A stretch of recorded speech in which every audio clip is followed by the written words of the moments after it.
शांताकारं भुजंगशयनं पद्मनाभं सुरेशं विश्वाधारं गगनसदृशं मेघवर्णं शुभांगं लक्ष्मीकान्तं कमलनयनं योगिभिध्यानगम्यं वन्दे विष्णुभवभयहरं सर्वलोकैकनाथं।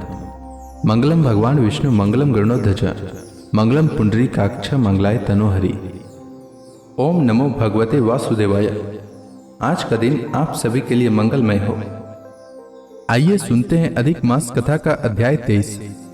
राजा दृढ़धनवा बोला, हे मुनियों में श्रेष्ठ, हे दिनों पर दया करने वाले, श्री पुरुषोत्तम मास में दीप दान का क्या फल है, सो कृपा करके मुझसे कहिए।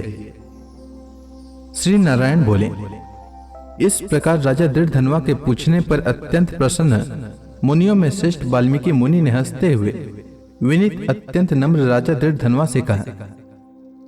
वाल्मीकि मुनि बोले, हे राजाओं में सिंह सदृश पराक्रम वाले, पापों का नाश करने वाली कथा को सुनिए, जिसके सुनने से 5 प्रकार के महान पाप नाश को प्राप्त होते हैं। सौभाग्य नगर में चित्रबाहु नाम से प्रसिद्ध बड़ा बुद्धिमान अत्यंत बलवान राजा था। वह क्षमाशील, समस्त धर्मों को जानने वाला, शील रूप और दया से युक्त, ब्राह्मणों का भक्त, भगवान का भक्त, कथा के श्रवण में तत्पर, हमेशा अपनी स्त्री से प्रेम करने वाला, पशु पुत्र से युक्त, चतुरांगणी सेना से युक्त, ऐश्वर्य में कुबेर के समान था। उसकी चंद्रकला नाम की स्त्री 64 कला को जानने वाली, पतिव्रता, महान भाग्यवती, भगवान की भक्ति को करने वाली थी। उसके साथ युवा चित्रबाहु राजा पृथ्वी का भोग करने लगा। बिना श्री कृष्ण के दूसरे देवता को नहीं जानता था। एक दिन पृथ्वीपति राजा चित्रबाहु ने दूर से ही आए हुए मुनियों में श्रेष्ठ अगस्त्य मुनि को देखकर पृथ्वी में दंडवत प्रणाम कर उनकी विधि पूर्वक पूजा की और भक्ति से आसन देकर मुनि श्रेष्ठ के सन्मुख बैठ गया। विनय से नम्र होकर मुनि श्रेष्ठ से कहा। राजा बोला, आज मेरा जन्म सफल हुआ, आज मेरा दिन सफल हुआ, आज मेरा राज्य सफल हुआ, आज मेरा गृह सफल हुआ। जो आप श्री कृष्ण चंद्र के सेवक आज मेरे गृह में आए हैं, आपसे देखा गया मैं ताप पुंजा से मुक्त हो गया। आपको हाथी घोड़े रथ से युक्त समस्त राज्य समर्पण किया। हे मुनि श्रेष्ठ, आप वैष्णव हैं, आपके लिए कोई भी अदेय वस्तु नहीं है। वैष्णव को थोड़ा भी दिया हुआ मेरु पर्वत के समान होता है। जो कौड़ी के बराबर शाक अथवा उत्तम जिस दिन वैष्णव ब्राह्मण को नहीं देता है, वह दिन उसका विफल है, ऐसा वेद के जानने वालों ने कहा है। जो कोई द्विजाति विष्णु भक्त हो, वे सब पूज्य हैं, उनका वाणी मन कर्म से सत्कार करना चाहिए, ऐसा मुझसे गर्ग, गौतम और सुमंतु ऋषि ने कहा है। जब तक सूर्योदय नहीं होता है, तब तक तारागण की प्रभा रहती है।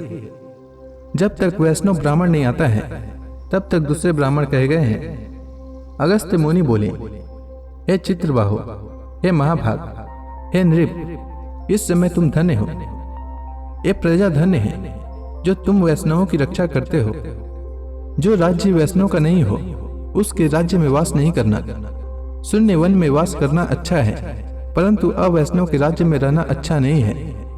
जिस प्रकार नेत्रहीन शरीर, पतिहीन स्त्री, बिना पढ़ा हुआ ब्राह्मण निंद्य है, वैसे ही वैष्णव रहित देश निंद्य है।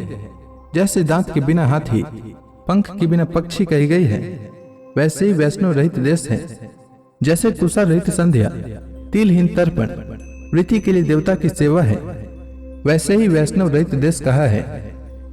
जो श्री कृष्ण चंद्र के चरणों का आश्रय करने वाला है, सत्पुरुषों से राजा कहा गया है, उसका राष्ट्र हमेशा वृद्धि को प्राप्त होता है और उसकी प्रजा सुखी होती है। हे राजन, जो मैंने तुमको देखा, इसीलिए मेरी दृष्टि सफल हुई। भगवत भक्त आपके साथ बात करने से आज मेरी वाणी सफल हुई। हे राजन, मेरी आज्ञा से यह राज्य तुमको करना चाहिए। मैंने इस राज्य में तुमको प्रतिष्ठित किया। तुम्हारा कल्याण हो, मैं जाऊंगा। श्री नारायण बोले। इस प्रकार कहकर जाने की इच्छा करने वाले श्रेष्ठ मुनि अगस्त्य को चित्रबाहु राजा की पतिव्रता स्त्री ने परम भक्ति के साथ प्रणाम किया। अगस्त्य मुनि बोले, हे शुभे, तू सदा सौभाग्यवती हो और भक्ति से पति की सेवा कर। श्री गोपी जन के वल्लभ श्री कृष्ण चंद्र में तेरी सदा दृढ़ भक्ति हो। इस प्रकार आशीर्वाद देते हुए अगस्त्य ऋषि से विनय पूर्वक सिर नवाकर और अंजलि बांधकर चित्रबाहु राजा ने फिर कहा। चित्रबाहु बोला, हे विप्रेंद्र, यह विपुल लक्ष्मी कैसे हुई? निष्कंटक राज्य कैसे हुआ? यह मेरी स्त्री इतनी पतिव्रता कैसे हुई? और मैंने कौन सा पुण्य किया था? हे विप्रेंद्र, यह सब मेरे से आप कहिए, मैं आपकी शरण में आया हूँ। हे मुनीश्वर, आप हाथ में स्थित दर्पण के समान सब जानते हो। श्री नारायण बोले। इस प्रकार राजा चित्रबाहु के कहने पर मुनि श्रेष्ठ अगस्त्य एकाग्रचित्त होकर राज्य श्रेष्ठ चित्रबाहु से बोले। अगस्त्य मुनि बोले, हे राजन, मैंने तुम्हारे पूर्व जन्म का चरित्र देख लिया है।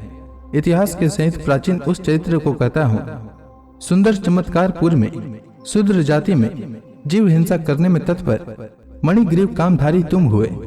सो तुम नास्तिक, दुष्ट चरित्र वाले, दूसरे की स्त्री को हरण करने वाले, कृतघ्न, दुर्विनीत, शिष्टाचार से रहित हुए।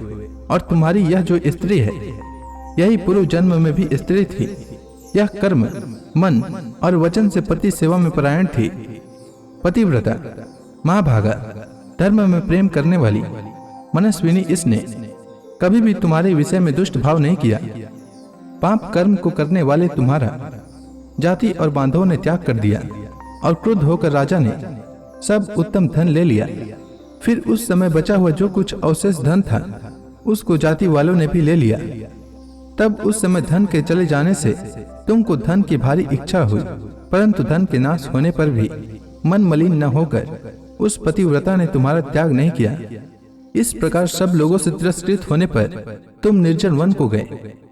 हे महीपते, वन में जाकर अनेक पशुओं को मारकर अपनी आत्मा का रक्षण किया। इस प्रकार स्त्री के सहित जीवन निर्वाह करते हुए धनुष को उठाकर मणिग्रीव मृग के मांस को खाने की इच्छा से बहुत से सर्प और मृग से भरे हुए वन को गया। उस मनुष्य रहित वन के मध्य मार्ग में उग्रदेव नाम के महामुनि दिशा ज्ञान के नष्ट हो जाने से व्याकुल हो गए। हे राजन, मध्याह्न के समय तृषा से अत्यंत पीड़ित हो वहां ही गिरकर मरणासन हो गए। उस समय रास्ते को भूले हुए उस दुखित ब्राह्मण को देखकर तुमको दया आई। उस ब्राह्मण को उठाकर और उसको साथ लेकर तुम अपने आश्रम को गए। उस दुखित ब्राह्मण की तुम दोनों स्त्री पुरुष ने सेवा की। एक मुहूर्त के बाद उस समय महायोगी उग्रदेव चैतन्यता को प्राप्त हो आश्चर्य करने लगे कि मैं वहां था, यहाँ कैसे आ गया? उस वन के बीच से कौन लाया? श्री नारायण बोले। मणिग्रीव ने उस ब्राह्मण से कहा कि यह सुंदर तालाब है, इसमें कमलिनी के पुष्प से सुगंधित शीतल जल है। हे ब्राह्मण, उस शीतल जल में स्नान करके मध्याह्न की क्रिया करके फलाहार करें और सुंदर शीतल जल का पान करें। इस समय मैंने रक्षा की है, आप सुख से विश्राम करें। हे मुनि श्रेष्ठ, आप उठिए और आप कृपा करने के योग्य हैं। अगस्त्य जी बोले। उस समय उग्रदेव ब्राह्मण श्रम रहित सावधान हो मणिग्रीव का वचन सुनकर तृषा से व्याकुल हो उठा। हे चित्रबाहु, मणिग्रीव की भुजा पकड़कर वट वृक्ष से शोभित तालाब के तट पर जाकर बैठ गए। वट की छाया में बैठकर क्षण मात्र विश्राम कर स्नान और नित्य कर्म कर वासुदेव भगवान का पूजन किया। देवता पितरों को तर्पण कर सुंदर शीतल जल को पान कर उग्रदेव ब्राह्मण शीघ्र वट के मूल भाग में आकर बैठ गए। पत्नी सहित मणिग्रीव ने मुनि श्रेष्ठ उग्रसेन को नमस्कार किया और अतिथि सत्कार करने की इच्छा से विनीत युक्त वाणी से बोला। मणिग्रीव बोला, हे ब्राह्मण, आज मुझको तारने के लिए आप मेरे आश्रम को आए। आपके दर्शन से मेरे पाप नष्ट हो गए। इस प्रकार उस ब्राह्मण से कहकर प्रसन्न मणिग्रीव स्त्री से बोला, सुंदरी, जो स्वादिष्ट पके हुए फल हैं, उन आम्र फलों को तुम जल्दी लाओ, विलंब मत करो। हे सुभानने, और जो कुछ कंद आदि हो उसको भी ले आओ। इस प्रकार स्त्री अपने पति के वचन को सुन फलों को और कंदादि को लाकर हर्ष से ब्राह्मण के सामने रखती है। मणिग्रीव फिर मुनि श्रेष्ठ से बोला, हे ब्राह्मण, इन फलों को ग्रहण कर मुझ स्त्री पुरुष को कृतार्थ करें। उग्रदेव ब्राह्मण बोला, तुमको मैं नहीं जानता हूं, तुम कौन हो, सो मेरे से कहो। विद्वान ब्राह्मण को चाहिए कि अपरिचित का भोजन न करे। मणिग्रीव बोला, हे द्विज शार्दूल, मैं मणिग्रीव नामक शूद्र जाति का स्वजनों से, जाति वालों से, अपने बांधवों से त्यागा हुआ हूं। इस प्रकार शूद्र के वचन को सुनकर प्रसन्नात्मा उग्रदेव ने फलों को खाया और बाद में जल को पिया।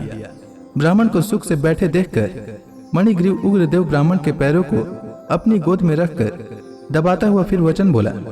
मणिग्रीव बोला, हे मुनि श्रेष्ठ, आप कहाँ जाएंगे? इस निर्जन जल रहित हिंसक जंतुओं से भरे दुष्ट वन में कहाँ से आए? उग्रदेव बोला, हे महाभाग, मैं ब्राह्मण हूँ, प्रयाग जाना चाहता हूँ।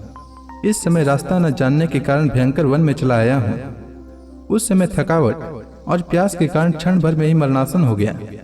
बाद तुमने मेरे को प्राण दिया। हे मणिग्रीव, बोलो तुमको मैं क्या दूं?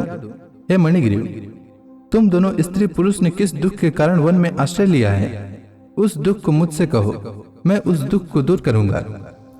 अगस्त्य मुनि बोले, इस प्रकार उग्रदेव ब्राह्मण के वचन को सुनकर अपनी स्त्री के सामने उस मुनीश्वर उग्रदेव की प्रार्थना कर दरिद्रता समुद्र को पार करने की इच्छा वाले मणिग्रीव ने अपने कर्म के भयंकर फल रूप वृतांत को कहा।